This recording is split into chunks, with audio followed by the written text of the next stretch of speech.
Good afternoon, fam. Hey, it's your brother G Hightower, the Entanglement Coach, coming in live on this awesome Wednesday evening.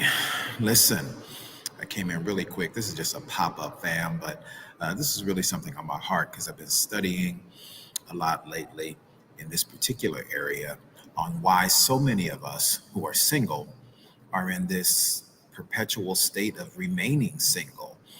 Um, and tonight, family, I kind of want to address a couple of things for both us men and women, because you all, those of you that know me, you know I'm the equal opportunity preacher. Blessings, Miss Amy. Thanks for coming in. Thanks for popping in. By all means, you all that are coming in, please go ahead and share the broadcast. I'm going to give you about 30 minutes, all right, because that's all I got. But blessings to you, Dr. Nabia. Good to see you, dear. But listen, before we get started, let me preface what I'm going to share tonight because I'm going to just give you three quick love nuggets. All right. That's all I got time for tonight. All right. Then I got to go. All right. I love you. I'm going to give you all I can in 30 minutes. But let me preface what I'm going to share by saying this. There is such a thing as being happy and single. There is such a thing as being content in one's singleness. All right. So I want to start that out. And I always want to make sure that I message that because everyone who is single doesn't desire marriage. Many people, I won't say many, but there are quite a few. There are quite a few people who are single, content in their singleness. Now, I'm not talking about those who have already been married and widowed, those who have already been married and divorced. I'm talking about people who have never been married before. There are some people who just choose to be single. They're very content in their life. And as the great actor and comedian Jim Carrey said, that singleness and being in solitude can be addictive to the degree that you don't want anyone to come into your life who's going to disrupt your sense of peace, your place of serenity. So a lot of people get addicted to their singleness because of the peace and serenity that comes with that, and they don't want anybody to interrupt that. I've literally heard people who do desire a relationship, who do desire to have love in their life, have literally said things like, oh yeah, I do want a husband. Oh yeah, I do want a wife, as long as they don't come over here and disrupt my peace. Excuse me? And so you're already looking through the lens of seeing this person as a disruption in your life rather than a pleasant addition to your life. That's already off. And that's one of the reasons why a lot of people are unnecessarily single. But listen, before we get into that, I'm going to just share a quick love nugget with you, a quick word of prayer, and then we're going to get these love nuggets. All right. So listen, what I need you to do, blessings to everybody coming in the room. I see you, Queen Lavora. I see you, Lucia. Listen, you all go ahead and hit that share button right there or wherever the share button is on your device. Hit that share button. And then please do me a huge favor, family. Drop five names in the comment section, because what that does, it essentially tags people and brings people into the broadcast. And those of you that are a part of the Real Love Nation family, I really need y'all to help me with that. Okay. I'm going to start pushing on y'all to do a little bit better and help your brother, Dr. G, because I do a lot. I'm going to say this with humility, but say this very firmly. I do a lot to serve you all. I do a lot to share and come and pour and to come on at midnight and to pray. And a lot of you don't share at all. A lot of you never drop names into the comment section. And so you're not helping me to grow, even though I'm pouring into you to hopefully help you grow. All right. So I need you all to do a little bit better by me. All right. Because everything I'm coming on to share, a lot of what I'm sharing is pay 99 information for the free 99. All right. So y'all come on and be a blessing in return. Let's reciprocal. That's what a healthy love relationship is. A healthy relationship is always reciprocal. It's not a healthy relationship if I'm doing all the giving or if you're doing all the giving and the other person is just receiving. All right. So thank you all for coming in. Go ahead and drop five names in the comment section as your friend or your family, your loved one, as their name appears on their Facebook page. And that'll essentially tag them and they'll come into the broadcast either live or catch the replay. All right. So listen, let's go ahead and get into it. So quickly, Father, we thank you. We bless you and honor you, God, because you are love. And thank you that you would permeate this broadcast with your love, with your peace. Thank you, God, for giving us solutions how to build and maintain healthy love relationships. We thank you for the spirit of wisdom and revelation and your divine direction. And we give you glory, God, in Jesus' name. Amen. Amen and amen. Let's get into it. Thank you for sharing, Amy. I appreciate you. So listen, there are I'm going to give you tonight, family, the top three reasons why you might be single right now. Single as a jaybird. You said you want love.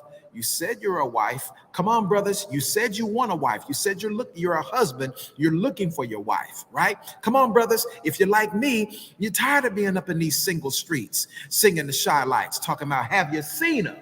Tell me, have you seen her? Right? You're tired of that. Come on, listen. I know a lot of you are content, and especially those of you who've accomplished a certain amount of goals in your life, whether those are academic goals, business goals, career goals, or whatever, and you've accomplished a certain amount of goals in your life, and so you still are in that mode of being goal driven, and you understand that in order for me to accomplish my goals and for me to maximize my potential, I've got to stay single-minded. Well, that is true and it is not true, because here's the bottom line. The Bible tells us, family of God, in the scripture in Ecclesiastes chapter 4, that two are better than one. And a lot of you who desire to have real love in your lives, you're still operating as a single person with no hope and nothing changing in your life to position yourself or to make room for someone else in your life. And if you're going to have a relationship opportunity that comes your way, you got to make some time. You got to make room in your life. And the biggest thing that I want to share with you tonight, family, is adjustments, changes, and sacrifices. Every healthy relationship, and for those of us who are preparing for real love, those of us who are preparing for the opportunity to connect with our purpose partner, you have to be willing to make adjustments, changes, and sacrifices. And anyone who is unwilling to make adjustments, changes, and sacrifices, then you're living your life in a way that essentially you are continuing to flow and operate the same way you've always done it, yet expecting different results. And you know what that definition is, right? The definition of insanity is continuing to do the same thing over and over and over again, yet expecting different results. So listen, let me bless you with love nugget number one. Top three reasons why a lot of us are still single. And again, let me preface again, because I know there are some who have a challenge with listening. And so they would hear one tiny part of what I've said already and run with that and then have an angry reaction and not an intelligent response. So let me go ahead and preface what I'm going to say once again by saying there is such a thing as being happy and single, content in one's singleness. There is such a thing. Okay? Now, I'm speaking directly to those who desire marriage, those who desire a healthy love relationship. And for those of us who are there, Gayla, here we go. Love nugget number one. Why are we still single? Love nugget number one, family, is this. A lot of us, we simply have unrealistic expectations. Our expectations are unrealistic. Oh my God. Let me deal with my brothers first. Brothers, what in the world are you thinking? You're saying that you want this type of woman, and some of us have even been astute enough to write out the vision, what I call having a vision for love. And if you have a vision for love, meaning that you've taken the time to write out a few things, not a scroll, but a few things that you are expecting God to do for you in terms of you receiving the type of woman that you are believing for, and the woman, hopefully, gentlemen, that you are preparing for. So with that type of woman, then it requires a man of a certain level. It requires a man to be of a certain status.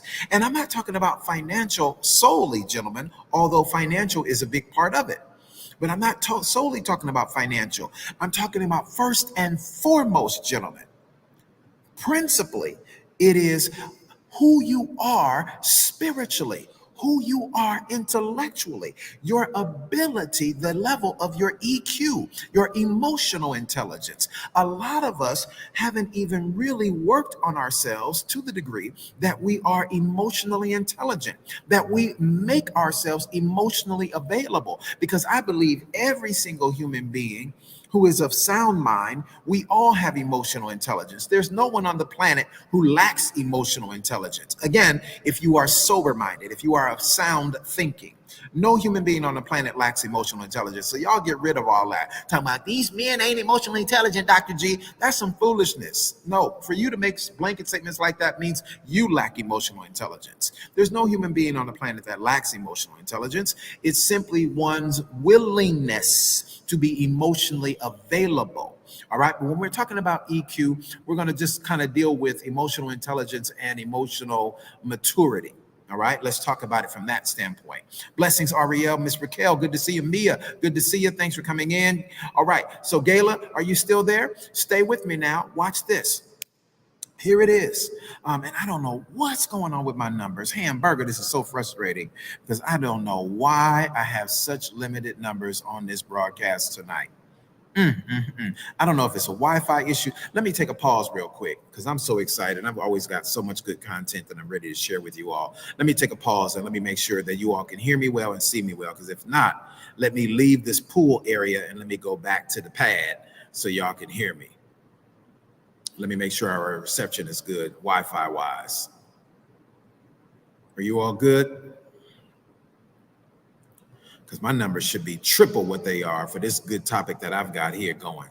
All right. Blessings to you, Miss Thomas.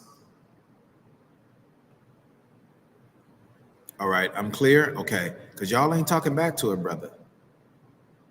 All right. Yeah, because maybe I need to leave this pool area, because every time I come by the pool and just chill, because I've got, I always get such revelation when I'm in the water or near the water. And so I love sitting out here talking to you all by the pool. It's Bible study time. Well, Miss Gayla, I do get that, but you know what? I'm Eastern time. It's 6:30. Typically, most Bible studies don't start until 7, and I'm Eastern time. So that means I'm ahead of the Central time zone. It's only 5:30. I'm ahead of Pacific time zone because it's only 4:30. So ain't nobody in Bible study yet, unless the people are there start on the Eastern time zone that start Bible study at 6. All right, but no worries. Listen, because I'm only here for 30 minutes, so which means I'm only here for 23 more minutes. All right, so let's go ahead and give you these love nuggets, and hopefully you all can hear me and see me. So it's all good. Let's roll. So the first one is unrealistic expectations. Unrealistic expectations that a lot of us, and again, I'm dealing with my brothers first. Gentlemen, if you want a woman of a certain caliber, spiritually, mentally, emotionally, and physically, and socially, all of those things have to be in order. And of course, financially, which I call those things, the 6 components of purpose. All those things have to be working together in concert and have to be at a certain level. Because for us men, I know you get tired of hearing it. I do too. However, it is our number one priority and responsibility from God Himself. Forget social media, forget entertainment industry and the media.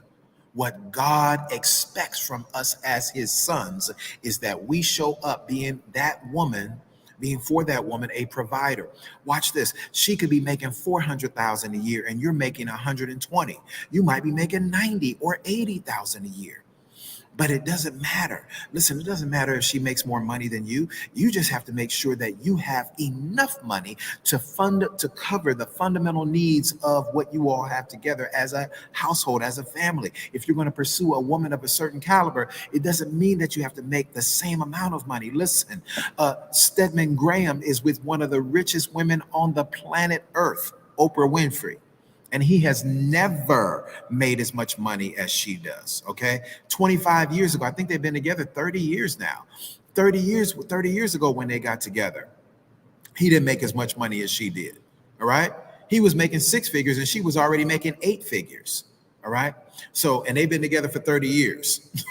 So, listen, so you don't have to make as much money as she does, but you do have to have enough money to cover fundamental needs, such as household needs, insurance, and those fundamental things. If you get with the right woman, brothers, I promise you, she will not hold money against you. All right. Now, I know a lot of men. Interestingly, ladies, you'll find this to be interesting. I've interviewed and had many conversations with men of Asian persuasion, Caucasian, Latino. Most of the non-Black men that I've spoken to and interviewed, most of them say they would never date or marry a woman who makes more money than them. because these men have said, again, these are non-African American men. Those men have said, I would never date or marry a woman who has more money than me, because typically, if a woman is making more money, a woman will think that she is either better than, or she will try to usurp authority in the relationship. Mind you, for those of you that don't know me, in August, it'll be 20 years that I've been serving in this capacity as a relationship educator, as an expert in this field. All right. So I ain't new to this. I'm real true to this. I will never forget Ariel, Miss Amy. I will never forget I was on a train going from Philadelphia to New Jersey, and sat next to this wonderful gentleman, was well dressed, and he and I engaged in a conversation. He saw that I was writing, and he says, "Excuse me, sir." He says, "What are you writing?" And I said, "Oh, I'm finishing up something on a thesis here on relationships." He said, "Oh, wow, really?" He said, "Are you a relationship counselor?" I said, "Yeah, I am." And so we got into this great conversation. This gentleman hails from Princeton. And at that time, I was taking classes, religious studies at USC. So we had this whole conversation, USC, University of Southern California, and Princeton. We had this whole conversation. It was great. And then I asked him a question, this nice gentleman who graduated from Princeton University. I asked him, I said, "Hey, let me ask you," and he happened to be white, by the way. I said, "Hey, would you marry a woman who made more money than you?" Emphatically, almost before I could even finish my sentence, he says, "Oh, no. I would never marry a woman who makes more money than me." I said, "Wow, really?" He said, "Yeah." He said, "No, it's just the way that my dad and my grandfather raised me." He said, "No, the person who has the gold makes the rules." Wow. So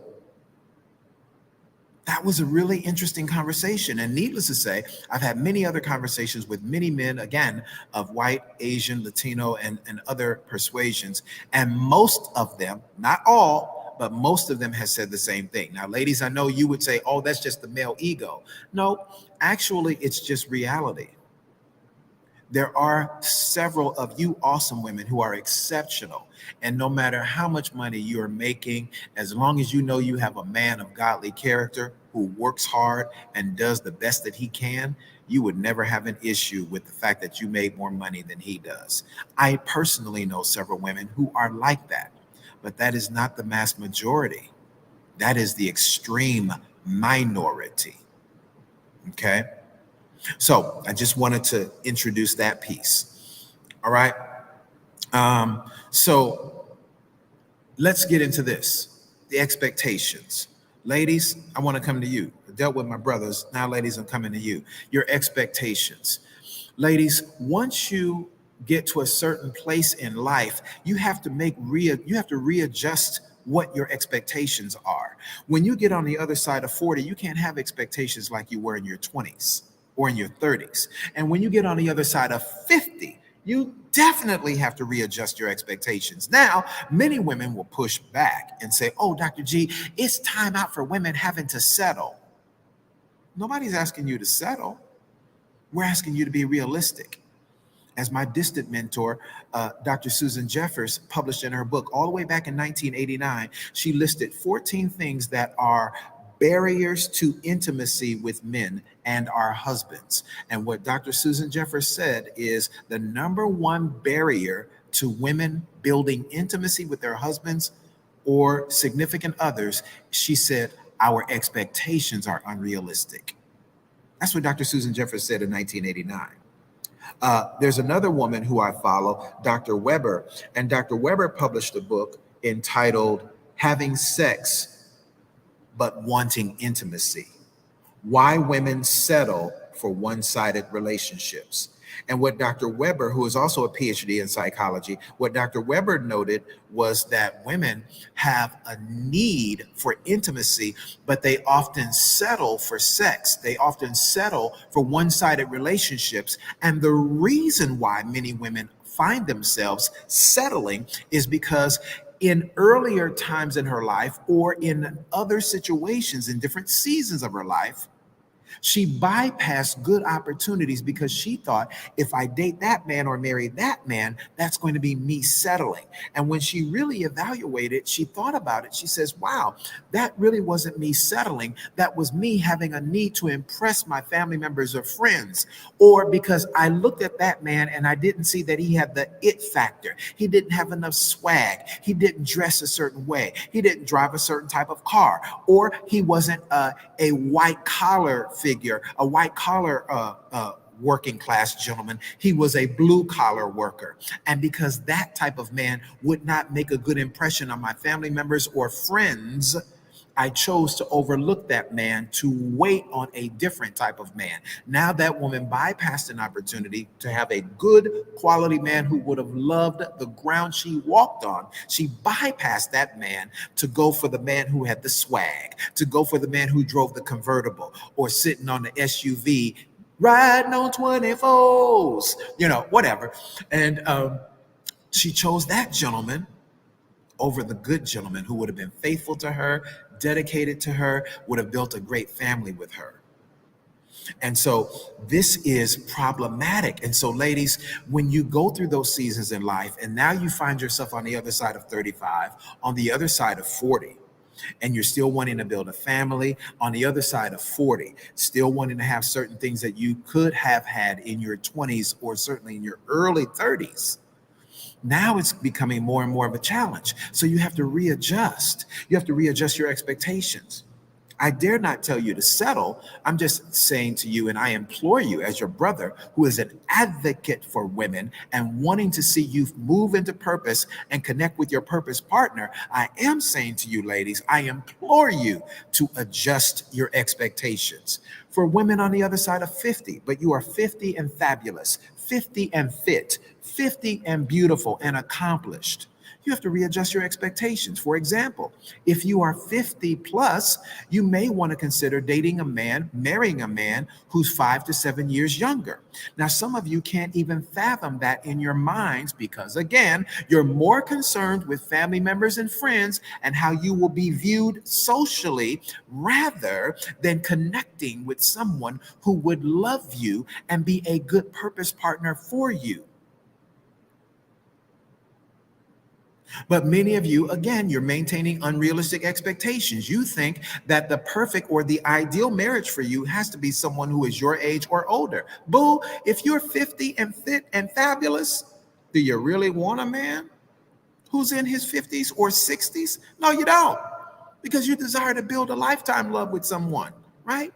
So it behooves you. Listen, one of my dear sisters, I'm going to bring her and her husband on. They're going to be my guests coming up soon. Prophetess Maria and her husband, Christian. Chris is 14 years younger than my beautiful sister, Prophetess Maria. But that awesome man of God with his awesome anointed, good looking self, good looking brother, 14 years younger, but he takes good care of his wife and she has no need for him wandering and roaming because you know what? She takes good care of herself and she takes good care of her man. That brings me to love nugget number 2. Why are you single? Top 3 reasons why a lot of us are single. Love nugget number 2, past trauma. I can read many of your responses here in these chats that I do, that late night love chat, even in our prayer times when we're talking about relationships, and some of you who are a part of my classes, I can read through your comments. Some of you I follow on Facebook. I've seen some of your postings, and I know those things that you're saying that carry so much weighty pain and speaking from a place of suspicion, skepticism, cynicism. I know that is from unhealed trauma because Jesus gave us a principle, and I'm not judging you, I'm just observing. Jesus told us, family, out of the abundance of the heart, the mouth yet speaks. And so when I see you speaking, when I see you writing and posting certain things, I know it's based on pain that's unhealed. You haven't dealt with your trauma. And so what happens is you are flowing in a way that's you're in recovery mode, but you haven't really taken the time to go get counseling. You haven't really taken the time to see a therapist. You haven't really invested the time to work with a relationship coach, a certified expert who can help you with your healing journey. And because you haven't taken the time to do that, because you have not taken the time to invest and put something into yourself, rather than just putting a lot of good things on yourselves, you're going through a process where you're easily triggered. You're easily triggered by someone that you're engaging with from the opposite sex.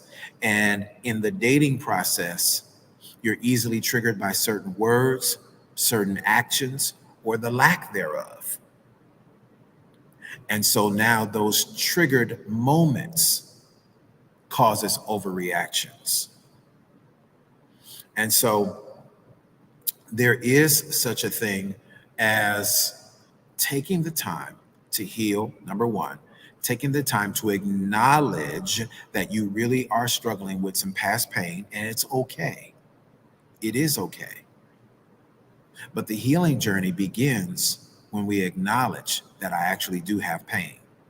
There can be no healing without acknowledgement. The Bible tells us in the A clause of James 5:16, confess your faults one to another and pray for one another. Why? So that you may be healed. That's the A clause of James 5:16. Most of us are only familiar with the B clause. The effectual fervent prayers of the righteous avails much. All of that is true. But notice that's the B clause of that same scripture. One verse. That's the B clause, which implies then that in order for our prayers to be effectual and for them to avail much, we first have to be willing to confess our faults in order to be healed. So,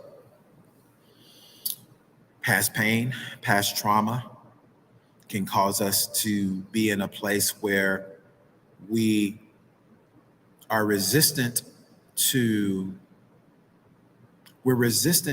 even dating. Some of us will become hyper spiritual and say, well, the Bible doesn't say anything about dating, so we shouldn't date. Really? The Bible doesn't say anything about airplanes, but you get on them. The Bible doesn't say anything about cars, but you drive them. The Bible doesn't say nothing about skateboards, but you ride it, or your skates. I mean, let's not be hyper religious. Let's not be hyper spiritual. The Bible doesn't say a lot of things about a lot of things. All right? The word Bible is not even in the Bible, but we got to invest in it. We got to read it, right? So consider that if you are dealing with past pain, past trauma, if you're dealing with the concerns of not wanting to get your heart broken, and so you don't open yourself to any opportunities because you're afraid of getting hurt, and you've listened to so much negative, toxic rhetoric from these podcast shows and all the people on social media that are going live talking about all the negative aspects of relationships. You've listened to so much of that it has caused you to have a reality that has been formed in your mind that can't be undone because you have built up a resistance where you don't even open your, oh, I can't get out here and be dating because these dating streets are too much. Oh, girl, did you hear about this? Oh, girl, did you read about that? Oh, did you see this? Did you see that? Did you see the real love relationship? Did you see that awesome couple? They've been there in their 60s and they found love. Both of them, they had spouses that died and they were single for years, but they met up at a social gathering and then boom, they dated for 6 months and they married. Wow. And they're happily in love and now traveling all over the world because both of them are retired and they get to enjoy life. Did you read where both of them sold their houses and they bought a mobile home and started driving around the country because it was a fantasy that both of them had like forever, but they've never actually done it? But God put them in the same place because they got beyond themselves and they decided to start going out to social events. Because guess what, ladies and gentlemen, real love can't happen for you if you're closed off and your whole life consists of work, church, and home, work, church, and home, work, church, go here, take my kids here, take my kids there, and back home. Real love can't happen for you because you are so closed off and in your own little infinitesimally small box that there's no room, there's no time for anybody to interface with you. Mario, what's up, brother? Blessings, Miss Jackson. I see you. So have you all shared the broadcast? Go ahead and hit the share button. Drop 5 names in the comment section, y'all, because I only got about 7 minutes with y'all. I only got 7 minutes left. So listen, let me bless you with this. So again, unrealistic expectations are keeping us single. Boom. Past trauma, past hurt is keeping us unnecessarily single. And then here's love nugget number 3. This is a huge one. And most of us struggle with this. Although we don't want to claim it, it's nevertheless true. Pride. Woo! A lot of us got pride. Again, even through the commentary, some of y'all got some strong pride. Oh my God.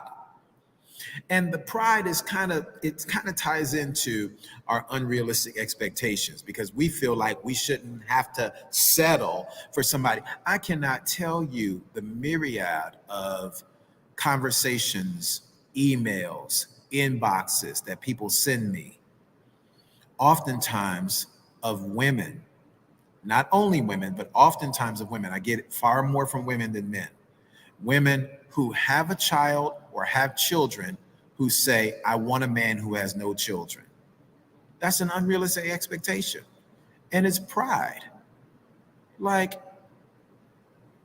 you're not the ideal match for the man who doesn't want children. Now, there are some men who never had children, and he's okay with dating and marrying a woman with children. I introduced several men who did not have children to a woman who had a child and women with children. All right? And they lived happily ever after. 3 of them are happily married to this day, including within my own family. I made the introduction. But most men who are at a certain level in their lives and are of a certain age are not looking for that. So you have to, again, adjust your expectations and let pride go and say, you know what? I'm happy to have a man of godly character, a man of great work ethic, a man who is accomplished and established in his life and is looking for a wife who has a child or has children. Because there are a lot of good men who are willing to date and marry a woman who has a child or has children. But ladies, I find that a lot of you who have a child or have children, you want the men who are not looking for you. And that's rooted in pride, because there are some men that you've just chosen to overlook and have not even given a brother a chance. Haven't even given a brother a chance. You won't even give that brother a second thought. If he asked for your phone number, you would look him up and down and laugh at him. I will never forget, Gayla. I will never forget. Hey, Ken, brother, it's real. Listen, I'm born and raised in LA, y'all. Born and raised in Hollywood, so I know what time it is. I will never forget. Boom. This is all the way back in 2001.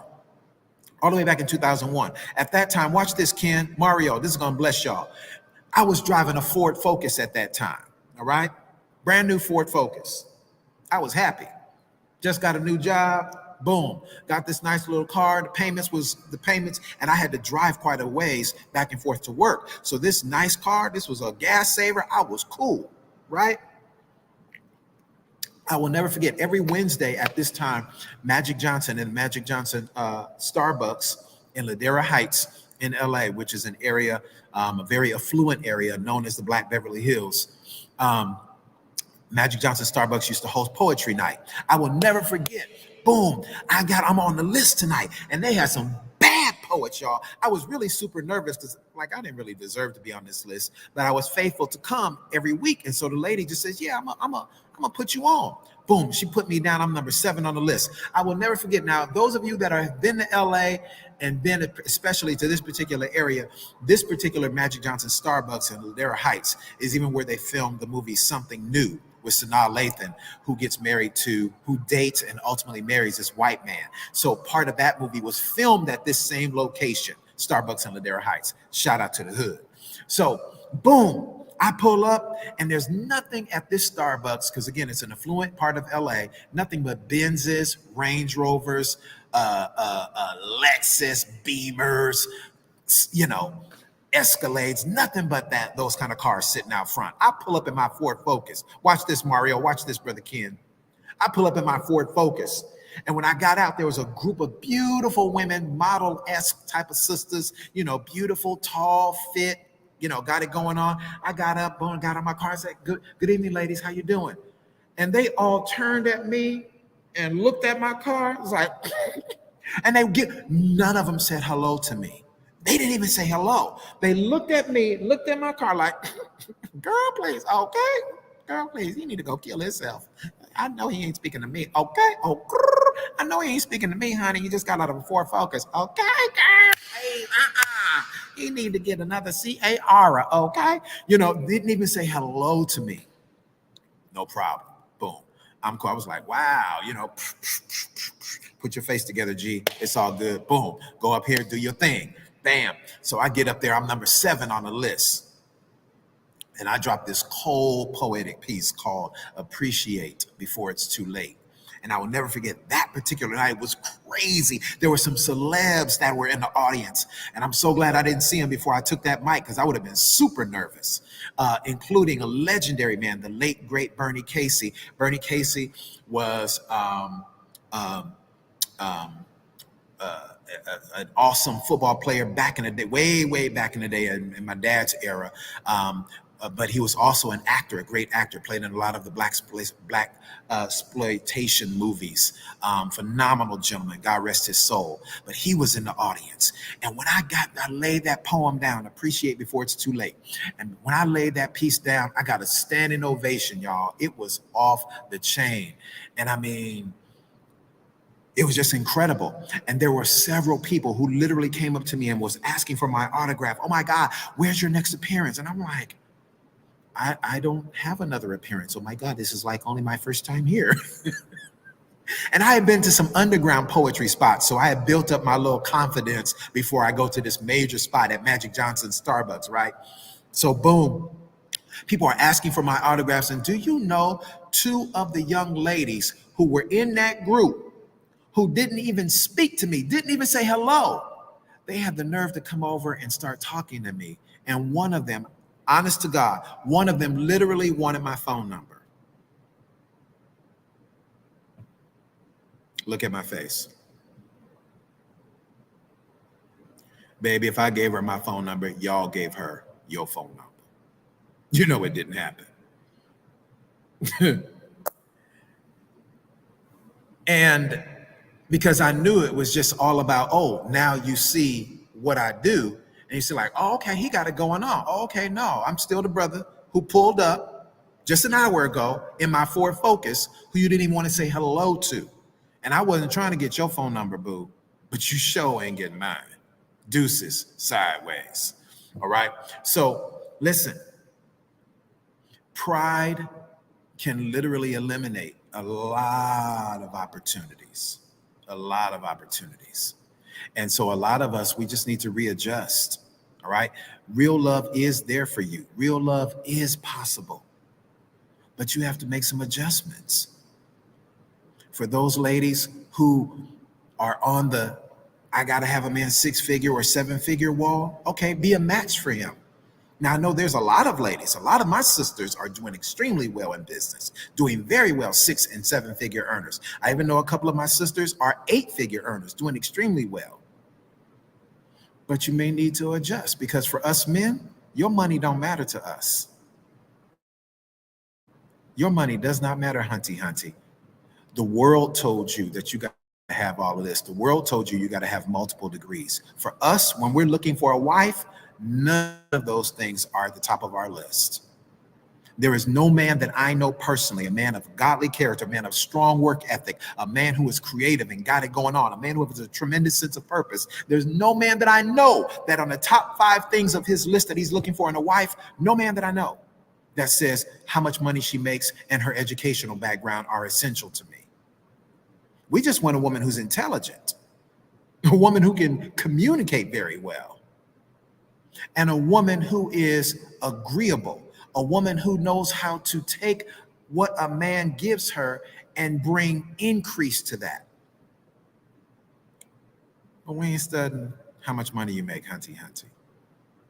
So women who are using how much money you make as your calling card. Oh yes, I do this and I do that. Da, da, da. Oh yes, I do this. Oh yes, and I've graduated.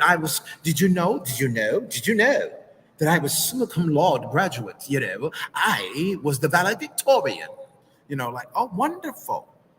I mean, that's cool. I mean, I celebrate you, but bottom line is it's not on my list of priorities when I'm looking for the woman who has the potential to be a wife. So I hope this was a blessing to you. And those that would like to join us for our group coaching tonight, we start in just about an hour. Y'all are welcome to join us. Listen, it will bless your life. Our group coaching is called Preparing for Real Love. It's a transformational group coaching journey that will help heal the wounds of your soul so you are ready to give love and receive love from your soulmate. All right? This is an ongoing relationship coaching group that we are all a part of, and we meet every Wednesday, every Saturday at 8 p.m. Eastern, 7 p.m. Central, 5 p.m. on the West Coast. We're going to be started tonight in just about an hour. You are welcome to join us. Boom. Listen, I'm so glad that those of you that are here, I hope that you would come and join us. There are several people that are in our group coaching that is already registered. But if you want to register, boom, the information is right there on the screen for you. It's only $57. And boom, once you're in, bam. And again, we meet every Wednesday, every Saturday at 8 p.m. Eastern, which is 7 p.m. Central, 5 p.m. Pacific time. All right. So blessings to you all. If you want to join, boom, $57. You can register by going to those two links that are right there. You can register via Venmo, which is GTH Global, the number 7. Through Venmo, it's GTH Global, the number 7. Through Cash App, it is $ I am G Hightower. That's $ I am G Hightower. All right. So I love every one of you. I hope that you've been blessed by the information. I was here longer than I expected, but I hope that you were blessed by the information. I'll leave this up so you can go ahead and I feel you, Mario. I feel you. Listen, I got you, brother. I got you. Trust me. A lot of people are in that same mental and emotional place, Mario. So you do not have to be ashamed about that. And I'm proud of you, brother. Man to man, king to king. I'm proud of you that you could even share that openly, that you become totally closed off. A lot of people are in that space, men and women. All right. I am the equal opportunity preacher. You'll never hear me talk all in one direction toward men or all in one direction toward women. I'm not that dude. I'm always going to be equal opportunity because healthy relationships are reciprocal. And if we're going to minister effectively about building healthy love relationships, then we've got to minister to both men and women. That is my firm belief. And this is what God has graced me to do. So blessings to you, Miss Sharice Green. Miss Green, you know you should have your wonderful self up in this group coaching. Come on, Miss Sharice. Miss Thomas. Miss Thomas. Look in my face, Miss Thomas. That's an ugly expression, isn't it? Miss Thomas, you know you should be in this group coaching. Come on.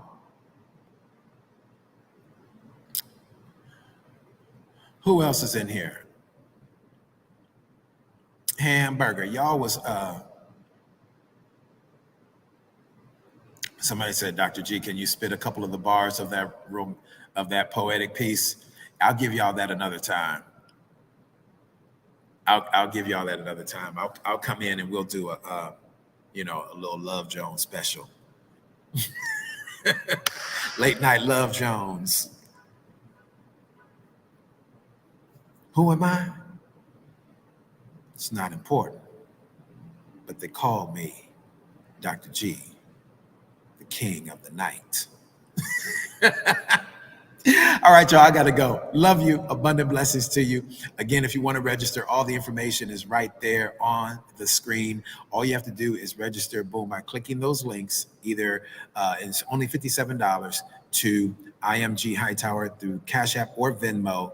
And then make sure family, for those of you that do want to sign up tonight, okay, make sure that you send me your email so I can immediately send you the link so that you can join us. We meet on Zoom. Again, it's every Wednesday and every Saturday, 8 p.m. Central, 8 p.m. Eastern, 8 p.m. Eastern, 7 p.m. Central, 5 p.m. Pacific time, okay? All of our sessions are on Zoom. If you miss any of them because you have to go to Bible study or you have something else going on, no worries. Boom, you can catch the replay and watch it at your leisure, all right? Blessings, Lakeisha. Blessings to you, Queen. Good to see you.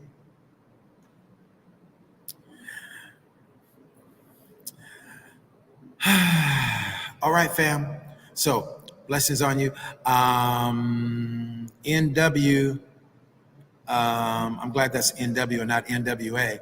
NW says, what do they do in the group? So in our group, NW, it's an interactive group. There's always instruction and teaching. We bring various topics. And then in the group, various people, you get to bring a relationship topic yourself. You can suggest something yourself. We have interactive, open conversation. It's not just straight teaching, but it's interactive conversation. And I also give out homework assignments. All right.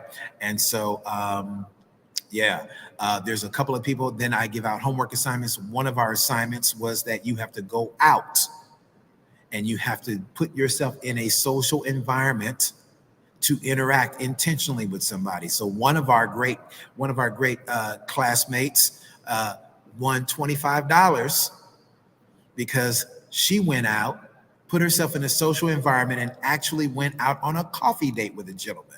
So she won $25. Then we have Miss Ebony Nicole, who's in here. Miss Ebony Nicole, she won $25 because she was the first to complete her homework assignment, which included putting 7 bullet points of what is your vision for love. And she was very thorough. And so she won $25. So it's all kind of fun. And I highly recommend that y'all join us. All right. So listen, I got to go, y'all, because I got to get ready for our class, which is coming up in just a little bit. But I hope you all will go ahead and boom, register. There's the information right there. And again, once you register, inbox me, click on my name, Gerald Hightower, click on my name, send me your email, and then boom, we'll make sure you get the Zoom link so you can join us tonight. All right. This is your brother G Hightower, the Entanglement Coach, CEO of Real Love Nation. And our mission is all about building healthy love relationships. Love and blessings to you, fam. Turn this back. You can catch the replay by God's grace. I hope to see you in our Preparing for Real Love group coaching class. All right. God bless, fam. We'll see you next time.